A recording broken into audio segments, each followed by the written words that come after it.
Welcome back, Coach. This is our third time talking. Third time meeting. We thought Sweet. it was going to be a one-time deal, and I got to stop rambling, I think. So. No, it's perfect. This is great. I appreciate your time on these. So. Well, thanks for having me, and I think it's important to, hear experiences and stuff from people, and that maybe can help other people, and you get to know people for sure, get to know them a little bit deeper by asking some of the questions that you ask and stuff, and sharing some of the stories that we are able to share. So yeah, it's great. I think where we were at was we were just talking about you leaving Granger High, or Hunter High. Yeah. Keep mixing that up. Yeah, you do. You that's a couple times we've had to correct you. Yeah. But, no, it was Hunter High School, and Hunter High opened up in 1990. Mm-hmm. And I remember Mike Frazier getting the head job. Yeah. And he was the head coach at Granger High School at the time, and he had been had a lot of success, and anyway, he got the head job, and that was that year that I was out of coaching for a year. Mm-hmm. And he approached me about being his D coordinator, and that's when Mike Frazier brought on John Lamborn as his O coordinator, and then me and John ended up becoming like just great friends, and he was always the offensive guy and I was the defensive guy, and we that'll lead into stuff hopefully later into some of the stuff that we talk about. But so me and John, I accepted that job, and it was that was a great experience. At the time there was some things, you think about experiences that happened there or whatever. And I remember one incident that was kind of a unique thing.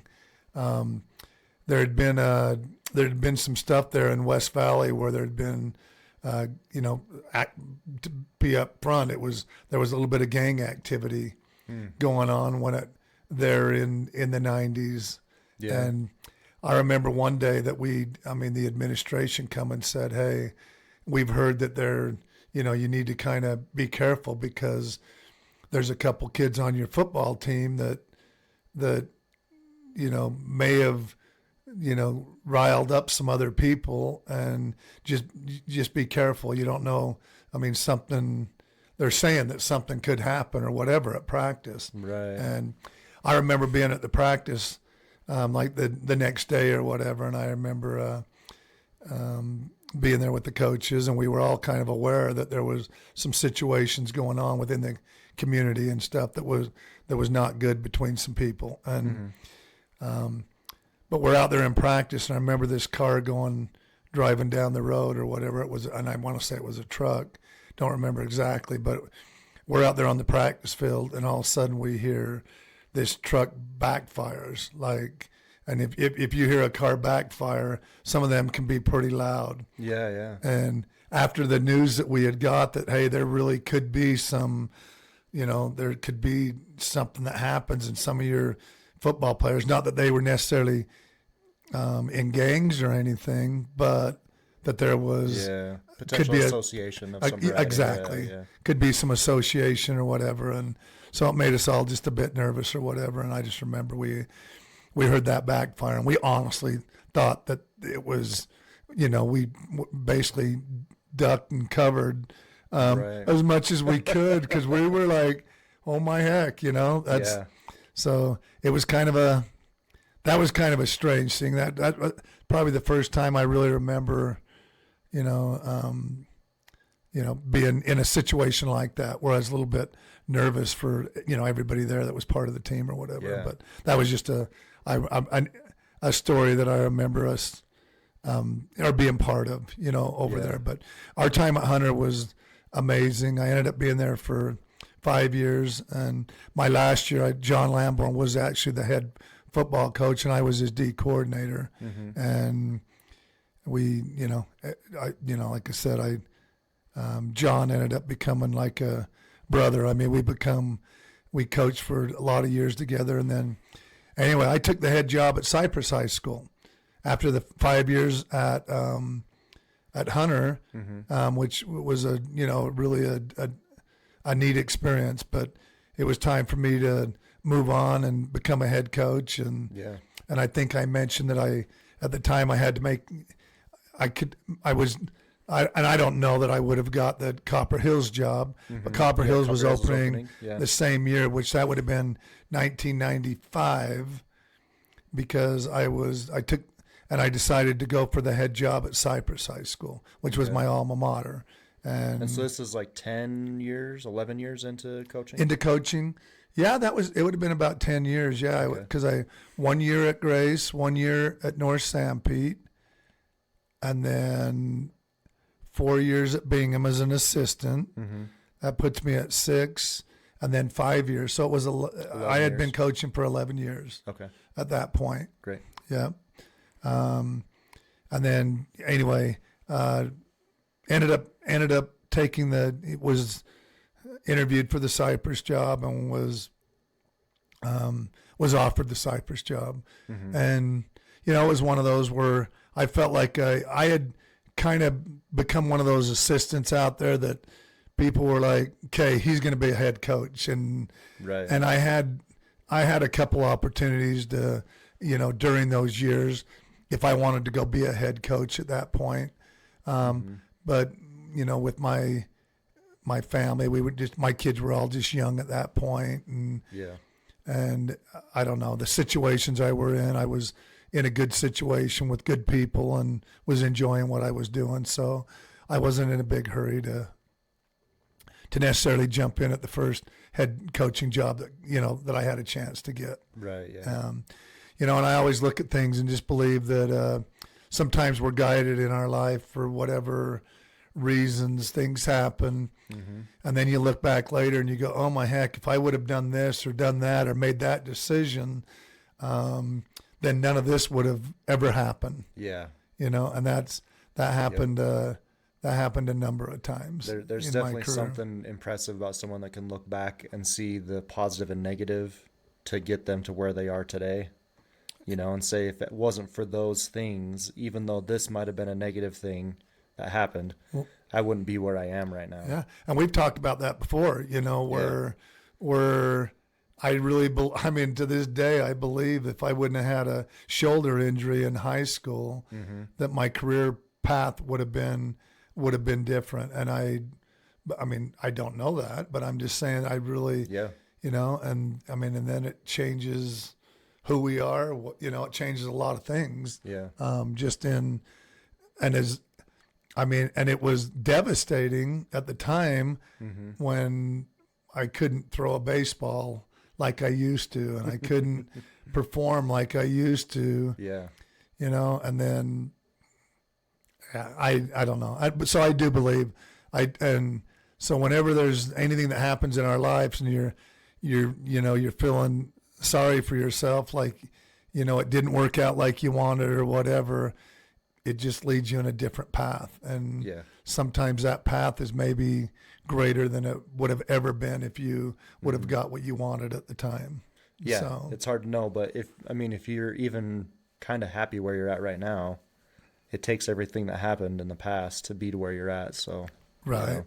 Exactly. So, it was one of those situations. Even when Hunter High, going into my, after 4 years, when Mike Frazier got open, the head job opened up there, and me and John Lamborn both put in on it. And it was one where they went with, they made the decision to go with John. And then I coached with John for the next year. And it was like, and he was it was an either, both of us in our own, we had our strengths and our weaknesses or whatever. But, so John ended up being the head coach at Hunter, and then a year later is when I took the head job at Cyprus. And do you feel like offensive versus defensive coordinators, one of them is more favored for head coaching?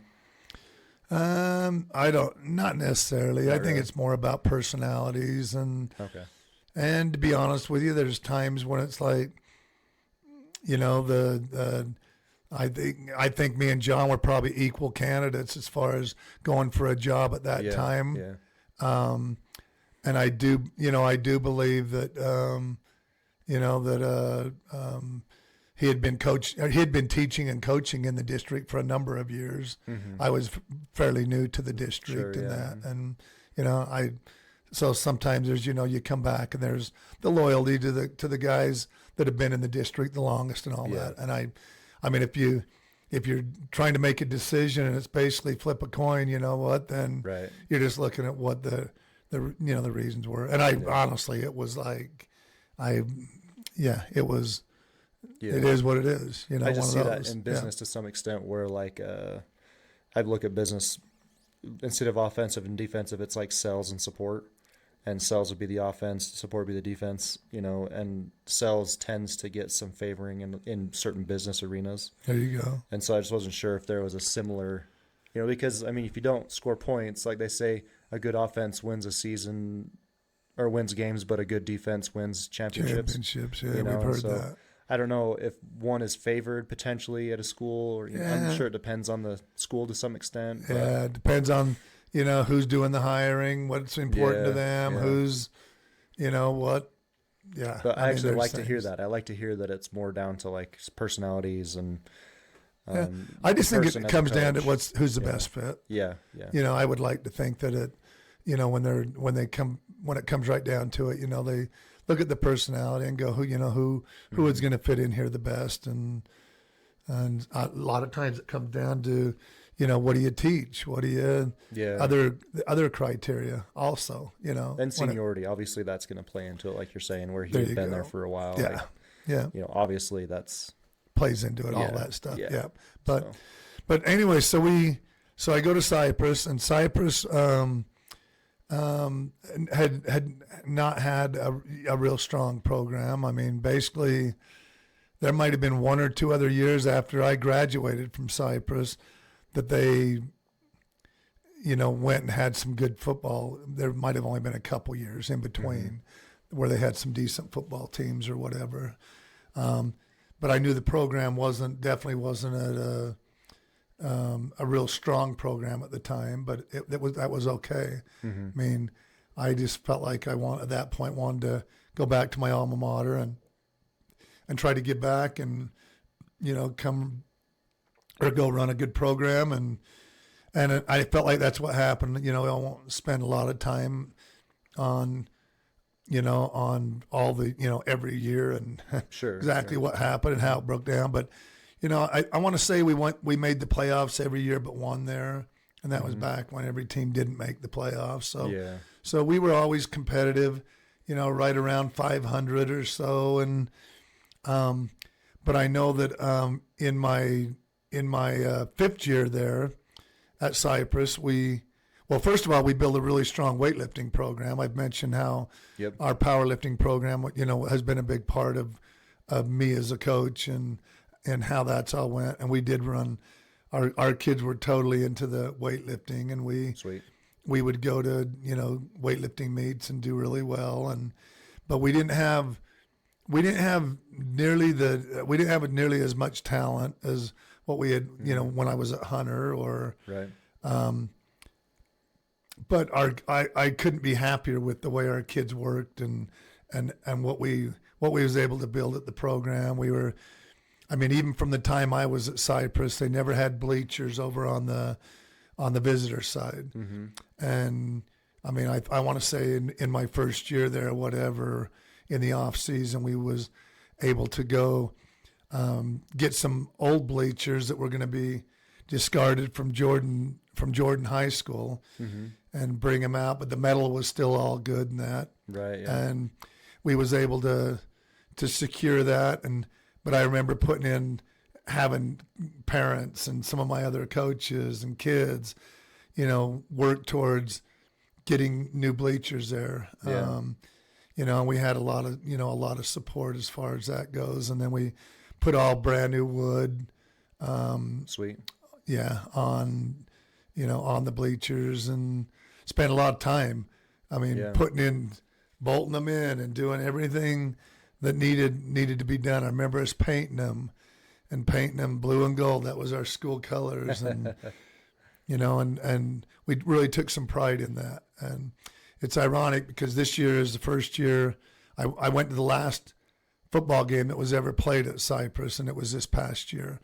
I was invited to go, and they were honoring John and son Sudbury, that were my little league coach, and then a coach that I coached with at Bingham. But I was close with the family, and they were honoring them, and it was the last football game, so it was kind of cool being there. But looking across, and the memories of the bleachers were still there, and they, it was a lot of fond memories.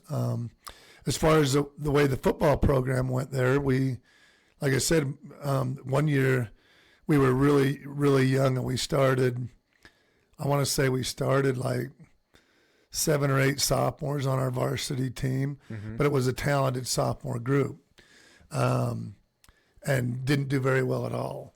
Okay, and then their next year, though, when those same kids were juniors, which was going into my 5th year at Cyprus. So these kids were they were juniors, and it was a good group.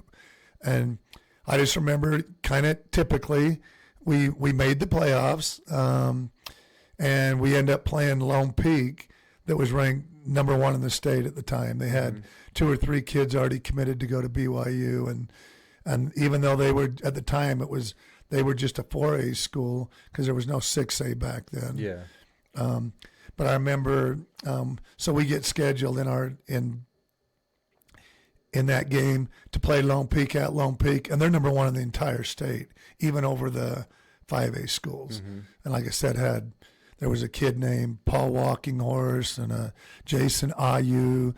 These just a couple names that I remember that ended up going on and playing at BYU and whatever. But so we go to Lone Peak to play that game that day, and of course nobody gave us a chance. We were young, and anyway, we go and we play that game, and we end up winning by at least a couple touchdowns. Sweet. I mean, it was the biggest upset in the state. The number 1 team got knocked out by my Cyprus team, that I was coaching. And then I've mentioned Russ Morgan, a number of times, Brian Giacchetta. We had a number of, good coaches there at the time.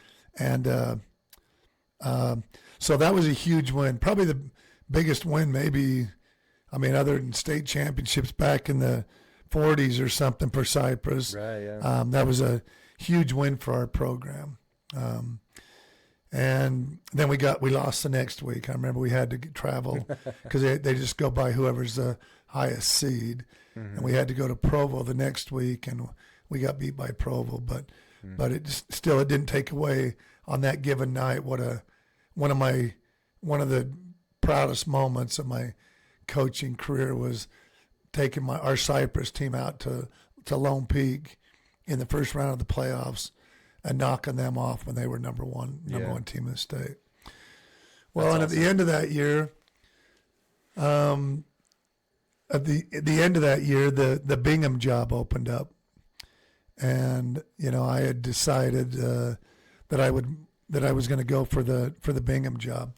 I should backtrack just a little bit because I think this is an important thing back in the day.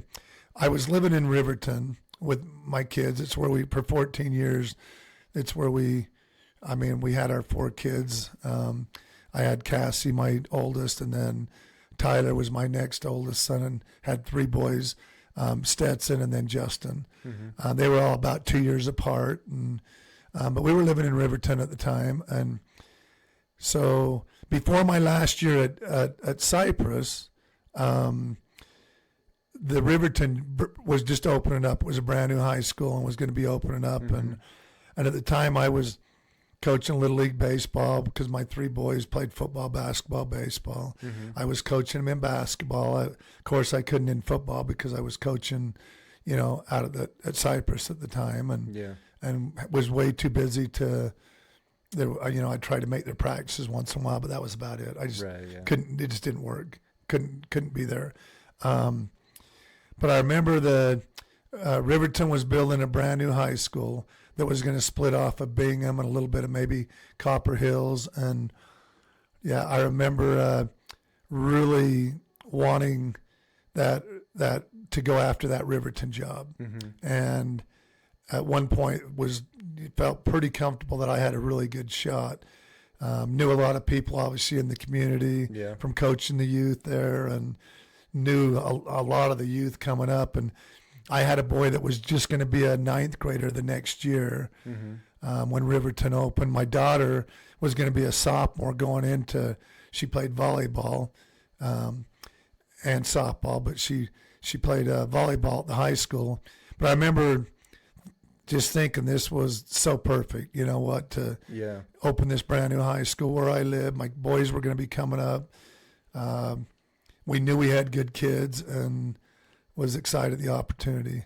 Well, to make a long story short, because I can tend to carry on my stories probably a little bit longer than they should. That's why we're on episode 3 instead of just doing one episode.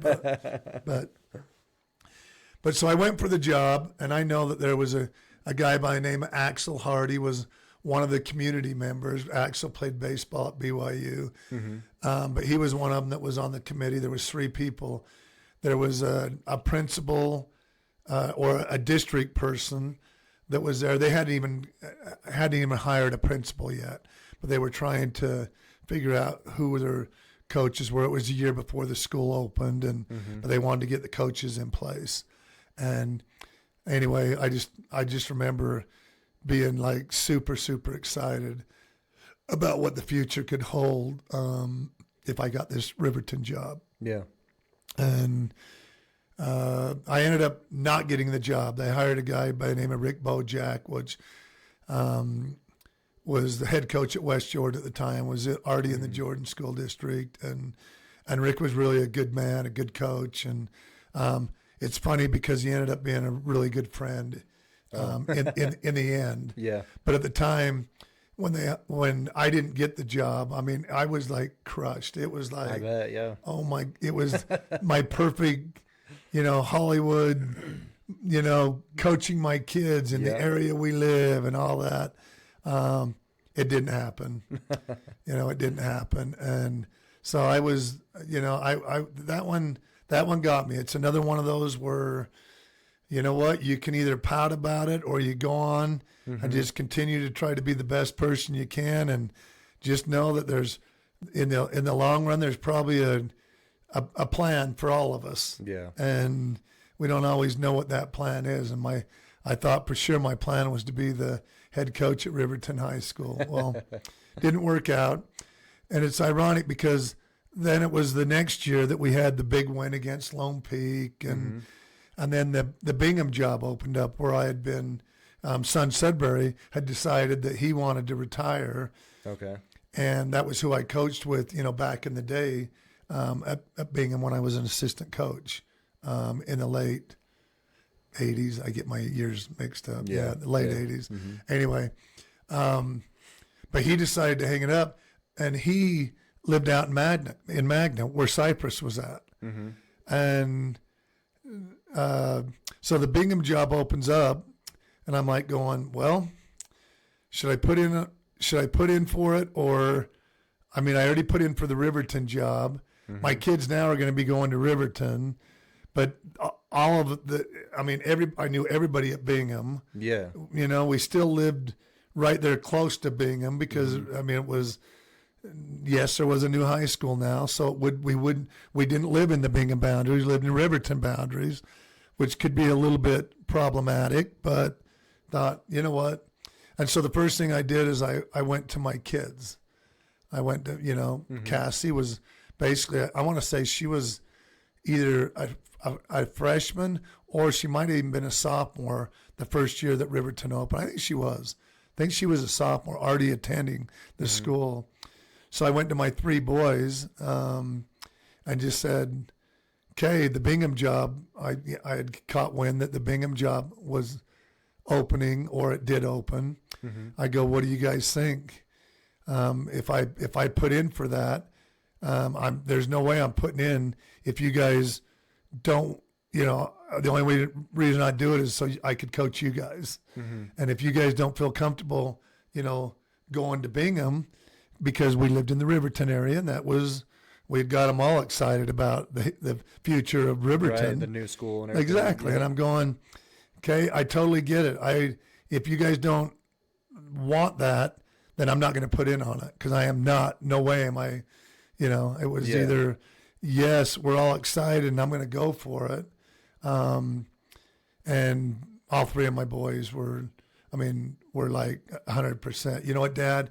That'd be awesome if you could be the head coach at Bingham. You know what? Then we would all want to go there and play for you, and so I put in for the job. And they offered me the head football job at Bingham. Sweet. This was a year after I didn't get the Riverton job. Yeah. And then son Sudbury, being from Magna, he retired, and then he put in and took the Cyprus job. Oh. So he took, So you guys and switched. I had my very best Cyprus team was coming back. Oh, It was the team that just knocked Right. off Lone Peak, that had a bunch of those younger kids were juniors now that year. Yeah. And those kids were all going to be seniors. By far, it was going to be my best team, because I had a lot of kids coming back off of the team that beat Lone Peak. Yeah. And so son Sudbury ended up taking the head job at Cyprus. I ended up taking the head job at Bingham. And that last year that I was at Cyprus, John Lamborn, I had already mentioned, was the head coach at Hunter High. Well, my last year that I was at Cyprus, John had put in for the athletic director job in Riverton, because he lived in Riverton also. So we just a lot of things where our paths crossed. Yeah. So John had put in for the head job at Riverton, and they actually offered him the athletic director's job. Oh, cool. Okay, to be the athletic director at Riverton. Okay, and then that's at that same time that he was offered the athletic director job, is when I didn't get the Riverton job and was just crushed that that it just didn't work out like I wanted or whatever. Yeah. And so one thing led to another, but somewhere through that process of me not getting the job, and John was the AD or whatever at the new school, he decided that that he didn't want to be the athletic director at Riverton. And I hope I'm saying this all right, because this is how I recall it. Sure. And it's really all I can do is say how I remember it. Exactly, yeah. But John had already accepted the job and resigned as the head football coach at Hunter. Oh. So now things didn't work out like he wanted, and I'm not going to get into all that or whatever. But now John was looking for a job, and it was my last year. It was my 5th year at Cyprus, and when I heard that John was available, that John was looking for something, man, I went right to my principal at Cyprus and said, hey, if there's any way we can work this out so John Lamborn could come join our staff, that would be huge to our school, to our program. He was just such a quality individual, and we were like really good friends. And needless to say, it all worked out, and John come and coached that last year with me at Cyprus. Sweet, yeah. When we went on and beat Lone Peak. Like we had talked about. And anyway, so kind of ironic how things work out. So we coached that last year, and then I interviewed for the Bingham job. And when they offer me the job. I interview, and because I already knew a lot of people there from being there. It had been a few years before that, but still had everything was really good. I never left on bad terms or anything like that. And actually so when I went and interviewed, and it didn't take them long, and they called and it says, would like to hire you as our new head football coach. And like I said, number one thing I needed to know was that my kids were totally on board. Yeah. And then once I knew they were on board, and then I says, okay, I will take the job with, I got one, I guess, a demand or one thing that I need to see happen for me to say yes. And I go, and that's, you create a spot for John Lamborn to become a full teacher here, because if I'm coming, you always got to have, that other guy or two. I always had Russ Morgan, which was my line guy. Okay. And Russ was always, wherever I was at, Russ was there. And then John Lamborn, and they, they come back and just says, you know what, we'll guarantee we'll work it out so John can come, so you can, bring somebody with you on staff. And okay, so I took the job, went and told the kids, and hey, I've accepted the job. And so that first year was kind of rough. We actually, we football wise and everything, it went good. We played in the semifinals, so at the highest level, we made it to the semis. Needed to win one more game, and at the time, Northridge had a really strong program. And Northridge, I just remember one of their best players was a kid named Daniel Coates. Daniel Coates played at BYU as a tight end, and then played professionally for a while, but really just a really good player. Coached by the name Fred Fernandez, was the head coach at Northridge at the time.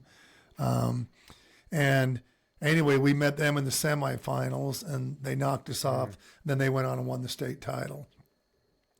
Well, that happened my first 2 years at Bingham. We made it to the semis in both years. We got knocked out by Northridge in the Where's semis. Northridge at? That would be up in Ogden, Layton. Okay. Up that way. It had to been like up It's Davis more County. on the. It would be more on the east side of I-15.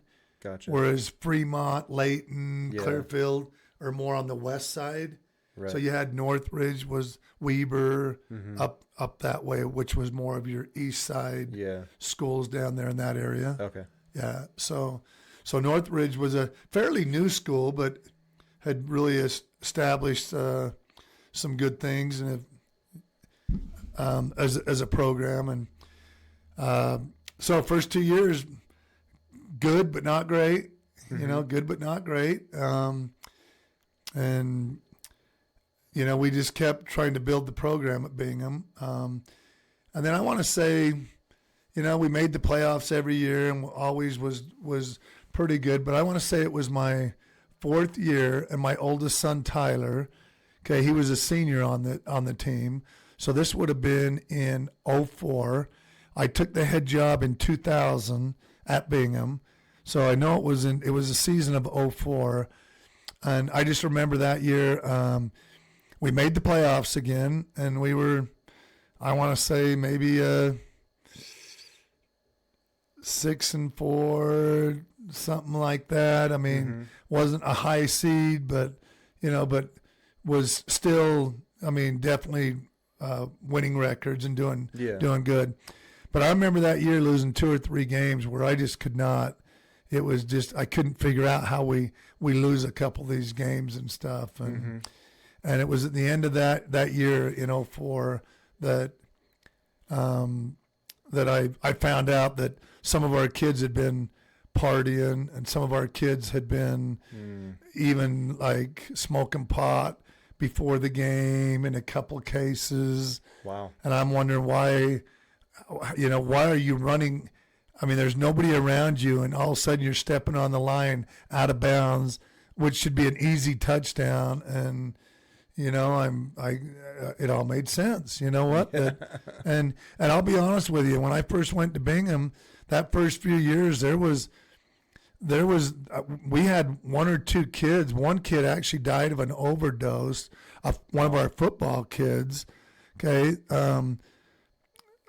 Like a couple years after, they graduated, but and then we had another one that, almost OD'd, and so there was a problem. And I was hearing of these big parties when parents were gone and the kids were, alcohol and I don't know what else was there or whatever, but it was all starting to get back to me or whatever, and it really come to a head. At that point, in '04, because I had a boy that was a senior. Tyler was my oldest son, and he was, was just a great kid, was a captain on my team, ended up being a first team All-Stater, and just was and I don't know how much he even knew that was going on or whatever. Yeah. Maybe he knew more than what I thought, but at the time we didn't have any. I mean, there was always a high school activities association rule that if a kid is ever drinking alcohol or smoking pot or doing anything that is, unlawful, that they have to if they're caught, they have to sit 2 games. That was just a high school activities association rule. And, I remember even during that time, I had heard that one of our players, would have been in like '03, but I remember one of our players was somebody come up and, they left a note in my box saying that this kid, and of course I'm not going to say any names, but that this kid had been partying, and they knew that, that the rules are that kids shouldn't be Something partying during the season. Yeah. And so I remember going and calling this kid in, and he was one of my captains, one of my best players, and I just flat out just said to him, I just said, "Okay, I got a note saying that you was at a party this weekend and you were drinking. I don't know who put that note in the box. I was there, but I wasn't drinking." I go, "You can look at me and tell me and promise me that you're at the party, but you're not drinking." And he goes, "I wasn't, Coach, I promise." I says, "You know what? I will never err in not believing one of my players. I just, if the kid didn't, and I like suspend him or do whatever I was going to do at the time, and he didn't do it, then I just, at that point, you start to lose your kids. Yeah. I mean, they just don't. Okay, you don't trust me. I told you that I didn't, and well, okay, so that's how that went. And I just went, you know what? I looked right at him. I says, "Okay, then that's good enough for me." I go, "I don't know who wrote this. It was nobody. It was anonymous. I didn't even know who put the note in my box, but I addressed it." Okay, and I said, "I'm never going to take the word over somebody that just put a note in my box over one of my boys, which they're all my boys at that point, and we're starting to hopefully gain a good relationship with them and all that stuff. Been a couple of years, you're exactly. known People for a while. Yeah. Now, I mean, it was at least, I want to say it was probably year 3 when this took place. And I could be, I'm pretty sure that's when it was. Sure. And so then a couple years go by, okay, and anyway, the program was like that. Next year, I was telling you we had a real issue. And by then, I had a boy that was a senior and going to be graduating, and then Stetson was coming in. He was just a sophomore. Stetson played quarterback. Tyler was a running back, safety. And then Justin's my youngest. He ended up being a defensive back. By the time Justin got there, we was totally platooning, and we really hardly anybody played both ways. By the time my youngest got there, but so I called this kid to the carpet, and I'm gonna come back to that. Well, and now I'll just come back, okay? And now I've changed our rules, and things have changed, and whatever. And I get a letter from this kid that I had asked him about if he had been drinking or whatever.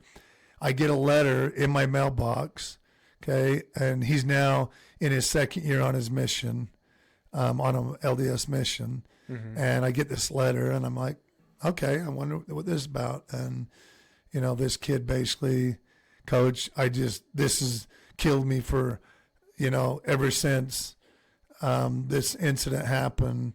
And he goes, "I just got to get it off my chest." He goes, the biggest mistake I feel like I've ever made in my life was looking at you and lying, because I did party.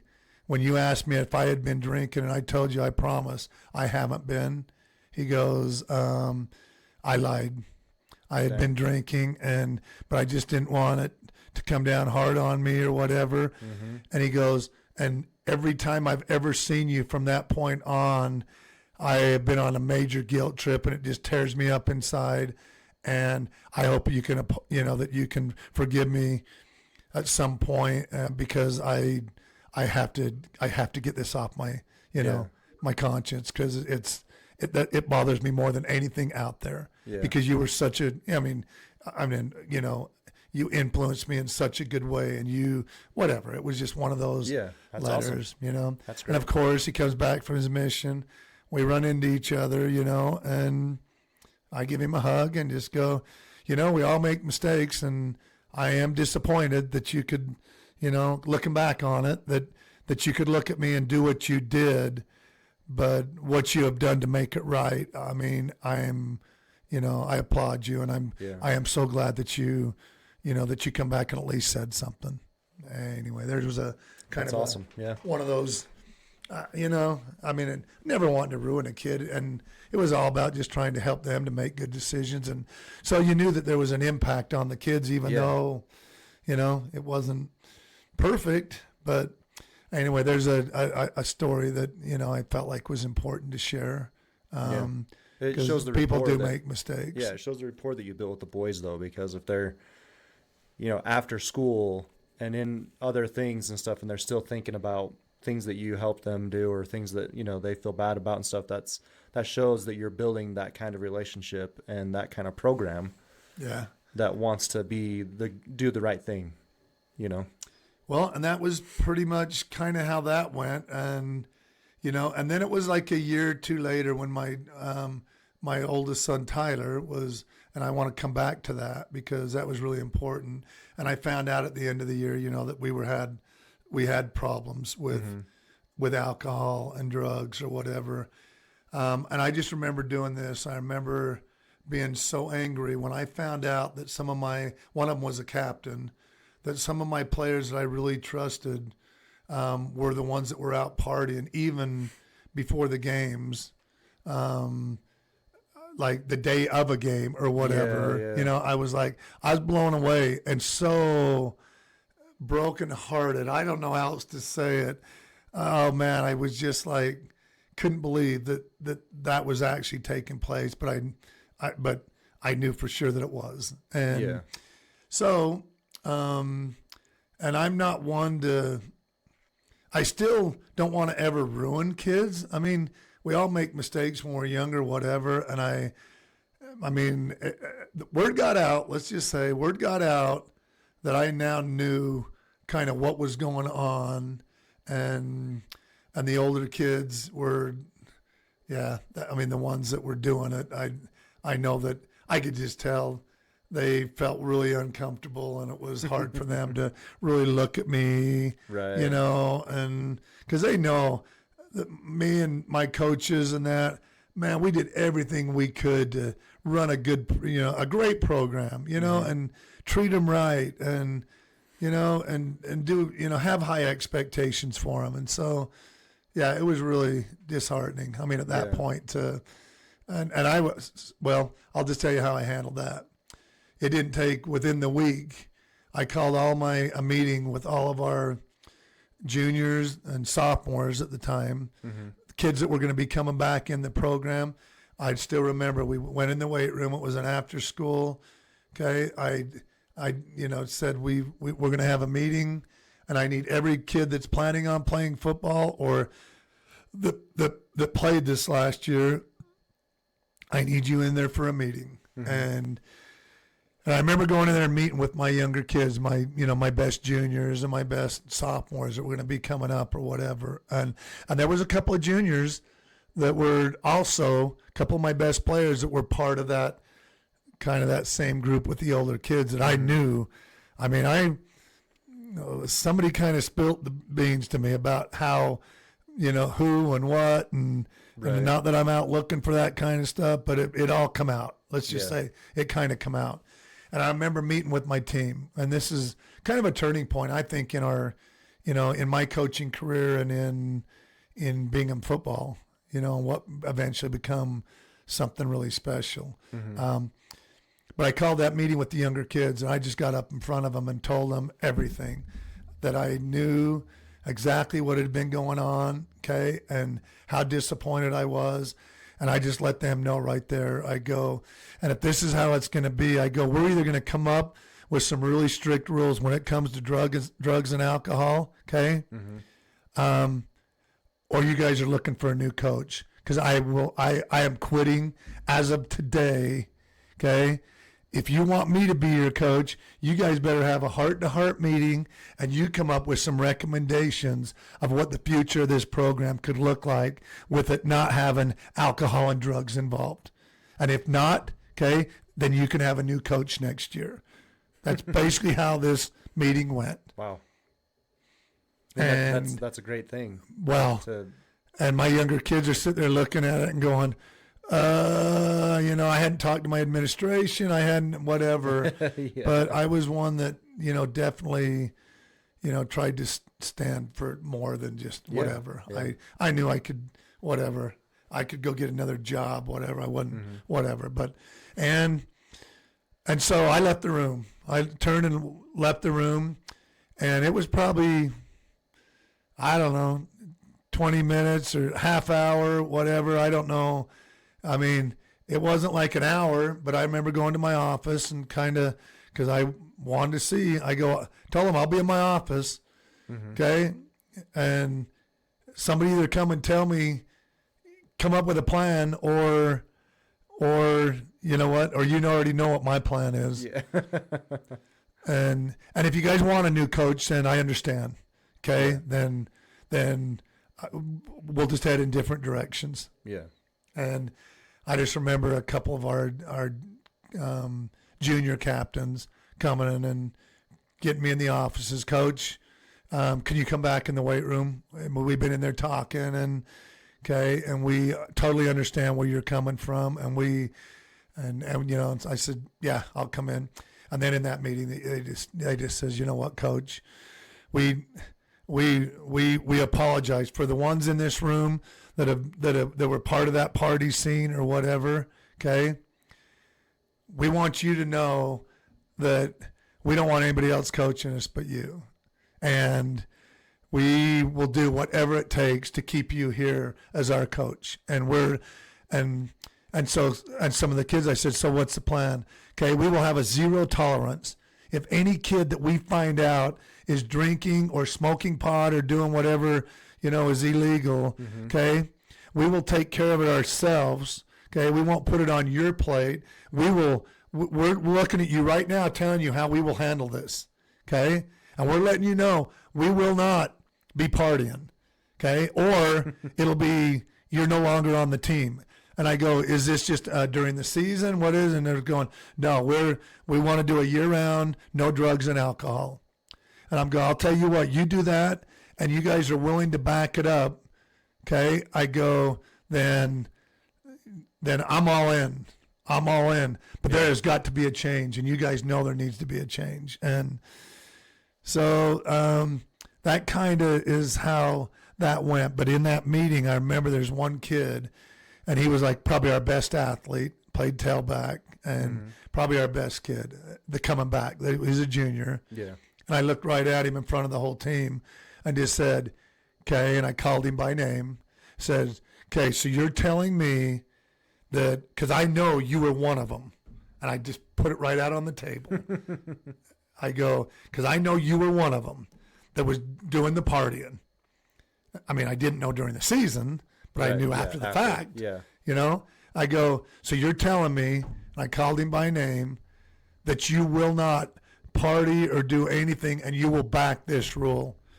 And he looked right at me and he says, Coach, I promise you, you can count on me being everything that you want. And I will not party. I will not, I will be a guy that is totally bought in and trying to make sure that nobody else is doing it either.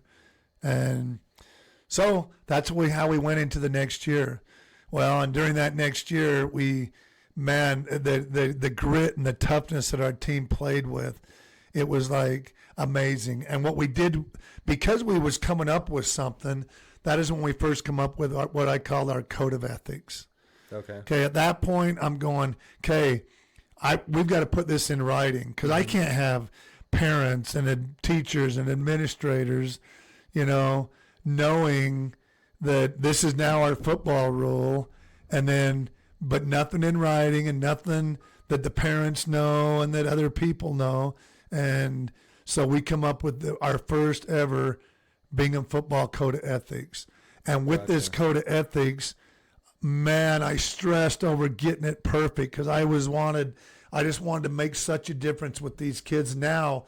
And I believe in them that they're going to do everything they can to totally buy in to whatever I ask them to do.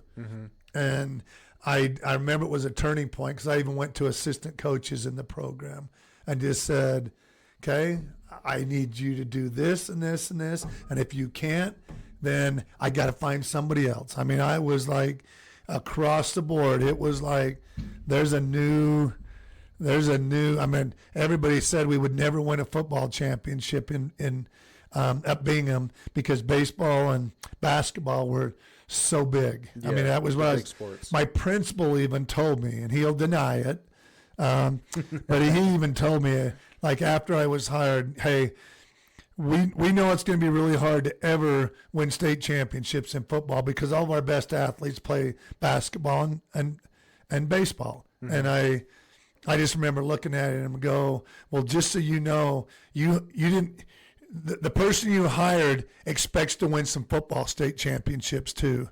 I am not taking that as, that's an excuse. Yeah, I mean, exactly, type of deal. Yeah. So I just remember we had that discussion, and I hit him up years later after we won a couple state championships, and he was like, I would have never said that. And I'm going, I'm not making this up. Well, whatever. I mean, it was one of those where I mean, that was, okay. If it wasn't said, then it was implied, because that's exactly how I took it. And I didn't like that. So giving you a pass right off the bat.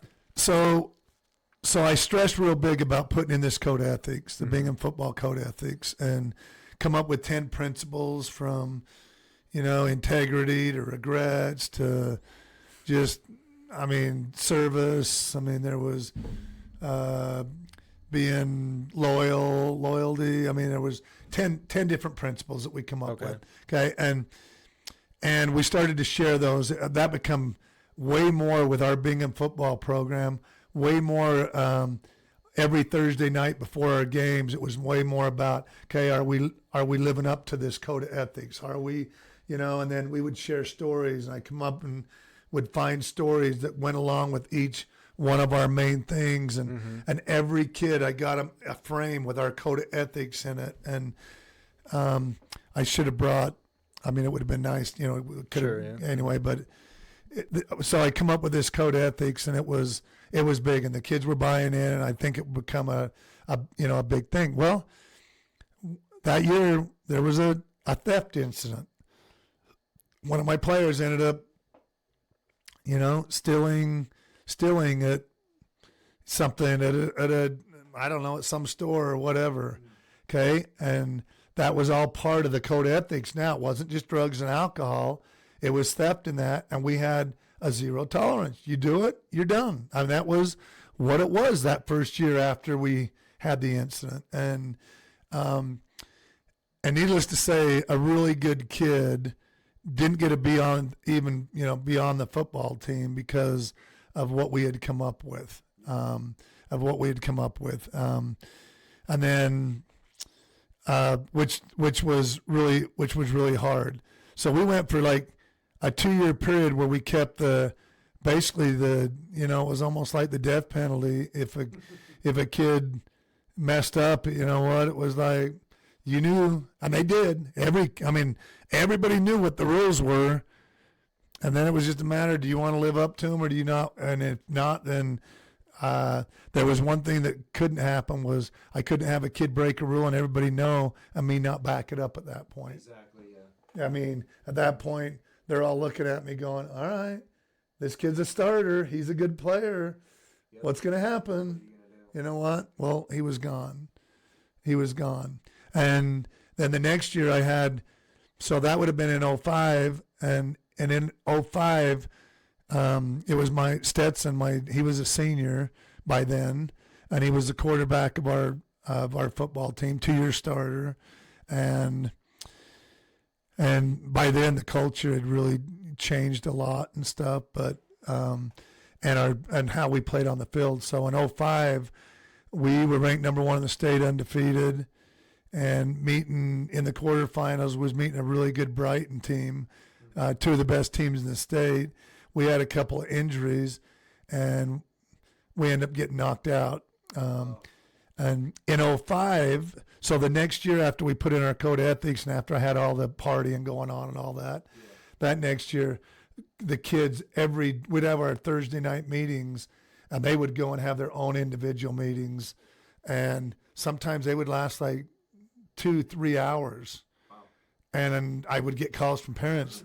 Why are our kids not home? I mean, they got their game tomorrow. What are they, and I'm going, I mean, I don't know. They're having their player only meetings, whatever, but it was absolutely crazy. The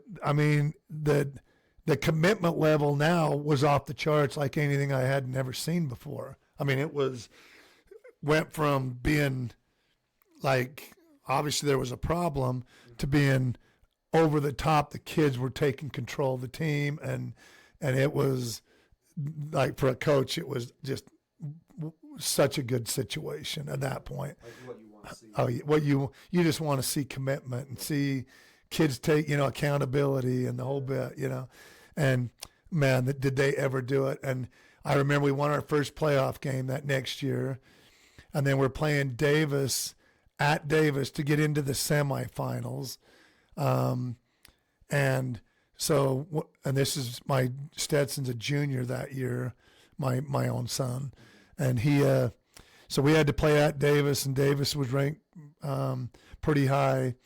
And we go to play that game, and it was just it was an amazing game. Looked like it was going to go into overtime, and at the end of the game, I mean, I want to say it ended up being like a 7-3 game, or I don't remember the exact score. I just remember them breaking a tackle, and in the last just minute or so, or a few minutes of the game, they went for a big long touchdown, and our kids were just swarming to the ball, and we thought we had him wrapped up, and so then we took bad angles because we thought he was wrapped up. Somehow the kid broke out and went for a touchdown. And I remember our kids, it was devastating to them because oh my gosh, we played a good game. We played just with our hearts and our souls. And that's just how and we lost a couple games that year, but oh my gosh, those kids were into it like I hadn't seen before. It was amazing. And that was really hard to move on from that group. And then they go to the next year, and that would have been '06. And Bingham had not won a football state championship in 60 years in football. 60 years, that's kind of a long time. Back in 1946. 1946 they had the last state football championship at Bingham High School. And so in '06, we knew we had a good team coming back. A lot of my kids off of that team now that had been buying in. We had multi-sport kids. There was just a difference in the feel of what our program was about after the 2 years prior that were things, kind of went crazy. And we ended up, making it right to, went undefeated. Kid by the name of Jordan Pendleton ended up playing at BYU, was on that team. Kid by the name of Starlot Talele ended up being the number 13th player picked in the NFL draft for Carolina, was on that team. And we had a bunch of other guys that were just really some really, really good guys. Dusty Heap was our quarterback. I could go through and name a bunch of the guys, but I've become really close with Dusty and his family over the years and that.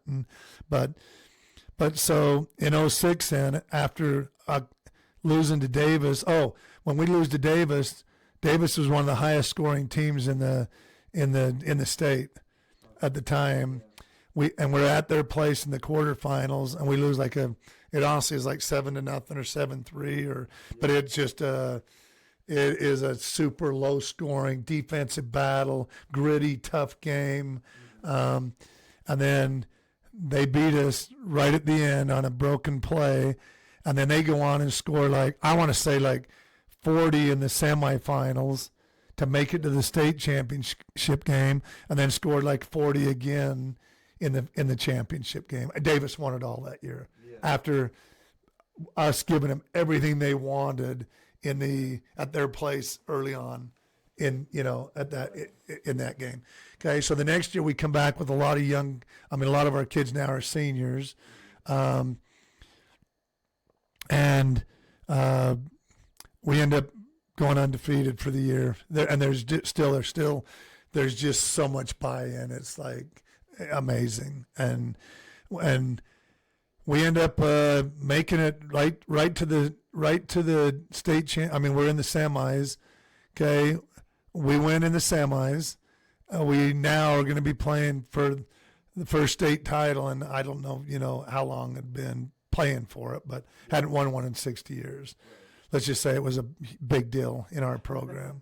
Yeah, and so we. And I had never won a state championship as a player, as a coach, and as a coach, you're always you're just kind of hoping someday, that if I could ever just win one. I mean, I just remember there was I remember just going, if I could ever just win one, that would just make everything just okay. Yes. I had the right kids. We did all the right things, and what would it feel like to just have that group of kids and coaches, okay, that could go win a state championship, and well, so we're gonna play that game. Now we're back. All right, yeah. So we was just talking about how the buy-in was just awesome. All right, yeah. So we was just talking about how the buy-in was just awesome. A lot of years before we leaned into state. Since everybody state a lot of years before we on that. Since I had never won one, so it was a football on that. A major I had never won one, so it was a buzz around the community, a major deal, pretty cool thing.